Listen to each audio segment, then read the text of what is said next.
Hello and welcome to Food Neighbourhoods on Monocle Radio, where once again we visit the places locals love for their food and drink. This week we're heading to the salty shores of the Pacific Northwest, where a town famous for its boat building is also gaining a reputation as a dining destination. Monocle's Seattle correspondent Gregory Scruggs took the ferry over to Port Townsend to find out more.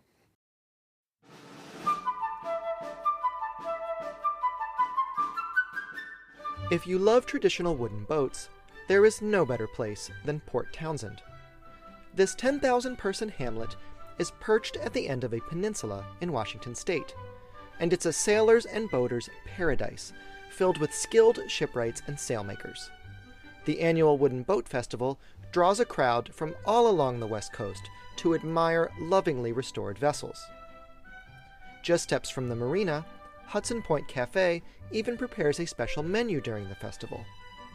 The rest of the year, come early for a breakfast hash, stack of pancakes, and other hearty diner fare before embarking on a whale-watching tour.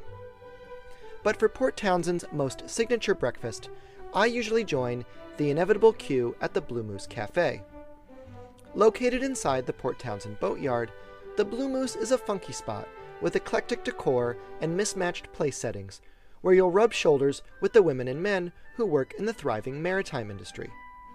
Don't be alarmed if they track in a bit of sawdust while you're polishing off an omelet stuffed with locally smoked salmon and washed down with a cup of sunrise coffee, roasted next door. Now, historically, Port Townsend has been more of a pub scene, a place to curl up with a stout and a bowl of clam chowder while the wind howls and the rain lashes the windows outside on a cold, damp winter evening. Comfort food suits the town well, and I've had satisfying crab cakes at Sirens, a waterfront gastropub, and steaming bowls of ramen at Hanazono. No disrespect to comfort food, but there are some relative newcomers to Port Townsend's culinary scene that are complementing the burgers and beer with other offerings. For my first stop on a recent visit, I wandered into a brick building built in 1890, where an eager crowd was kicking back with glasses of Italian Chardonnay. My name is Eric Wenberg. I'm one of the co-owners of the Bishop Hotel and the Bishop Block Bottle Shop in Port Townsend, Washington. We bought this old building because we just loved the structure so much and we wanted to get into hospitality. We both loved boutique hotels. We found this property and we were able to renovate the lobby, which was a Victorian-themed tea room at the time. We turned it into an organic wine bar and event space for the community, really trying to get the community of Port Townsend down into the downtown area. How have you created not just a place to drink a glass of wine, but really a gathering space for local residents of Port Townsend?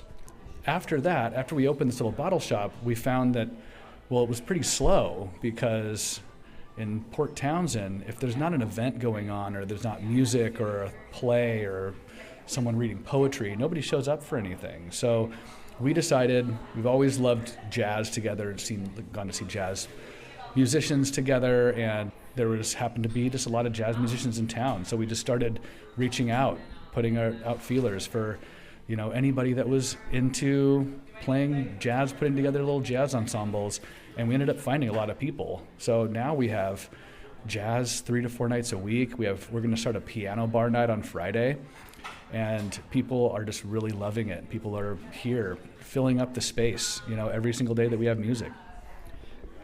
You're starting more of a food service soon. What is the availability of produce in this area, and how does that inform what you're going to be serving with your new brunch and lunch offerings? Yeah, Port Townsend is actually surrounded by farms. Chimacum Valley, Quilcene, huge farming communities, lots of micro farmers, nano farmers, they're farming 1 to 2 acres of food on their own, and that's their livelihood. It's abundantly available around us. We definitely feel that it hasn't really been utilized in town that much. Finisterre does use a lot of, that's one of the nicest restaurant in town at the moment, and they do, use a lot of local organic farmed produce and things like that on their menu, but not a lot of the other, pub fare and things in town are necessarily sourcing their vegetables from these local farmers. They're a little bit more expensive and, maybe not as good for their bottom line. So we're really looking forward to we're going to start a lunch program and a brunch program here pretty soon, and we're really looking forward to working with as many farmers as possible in town. We have a source for fresh eggs. We have a source for locally farmed chickens. We have a source for, our salad greens and all of our root vegetables. And so it's going to be really fun putting these menus together and really trying to shine a light on the talent and the tenacity of the local farmers in town. As Eric mentioned, the most coveted table in town is unquestionably Finisterre. The restaurant opened in 2017 with Chef Deborah Taylor at the helm.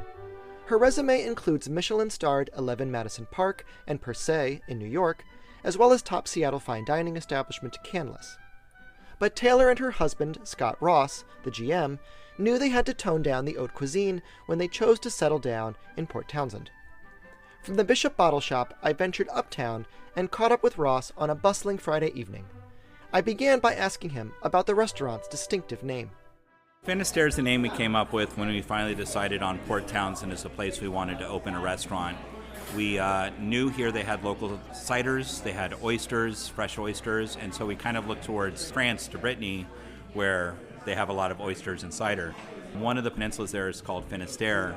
It's the most western aspect of that country, and it comes from the Latin finis terra, which means land's end. We kind of like the idea of that being at the end of the land.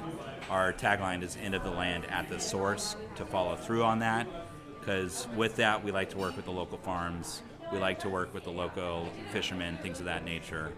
So we feel like it fit really well. At one point we weren't sure if we thought the name might be too heady for people or too much, and then there was a creperie that used to be at Finn River, the cidery down the way, and they were actually from Brittany. And we asked them why they chose this place. They said, we love it, it reminds us of home. And that's when we really knew we had a name. It kind of all fit. It just kind of came home to us at that point. So what does grow so abundantly or richly in this land, and what do you find in these waters that makes its way onto the Finisterre menu? So when you're looking at the Pacific Northwest, you think cold, damp, and wet, and not really hospitable. We're actually in a more of a Mediterranean climate, especially with the Olympic Mountains. We are in a rain shadow, which means we get less rain than a lot of the surrounding area. So you get a lot of fresh produce. We use a lot of local farms. We use Red Dog. We use Spring Rain Farms. You get a lot of more fresh things. So you get a lot of artichokes. You get a lot of mixed greens, squashes. Lavender is a big thing. You'll see a lot of lavender farms up here, and that kind of fits into that Mediterranean climate.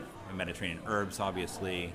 It's quite a wide range. We don't get into the stuff that requires hotter weather, like tomatoes and corn. Those really struggle around here, but pretty much everything else under the sun works. As far as the sea, we got, like I said, fresh oysters. We have salmon. We have halibut. We have Dungeness crab. So it's definitely a bounty to see up here as well. Now we're here on a Friday evening, a boisterous dining room happy hour segueing into dinner. How did you go about bringing more elevated cuisine, a chef with quite a resume, to a town that historically has been more of a casual, pub-oriented food and drink scene? So one thing we didn't want to do is we didn't want to go too far. Deb's resume really rings from some of the finest restaurants in New York, really high style caliber dining.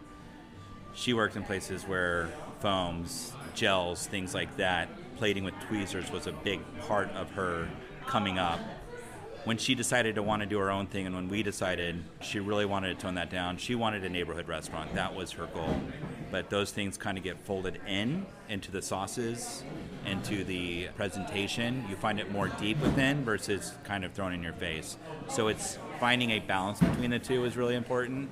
We weren't trying to do fine dining in Port Townsend. We were just trying to do the food we like to do in the best possible presentation. For Monocle, in Port Townsend, I'm Gregory Scruggs.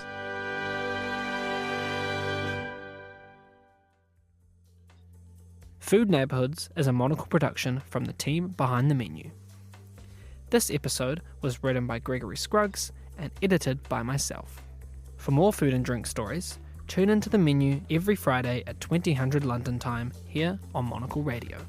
I'm Flynn Simons. Thanks for listening.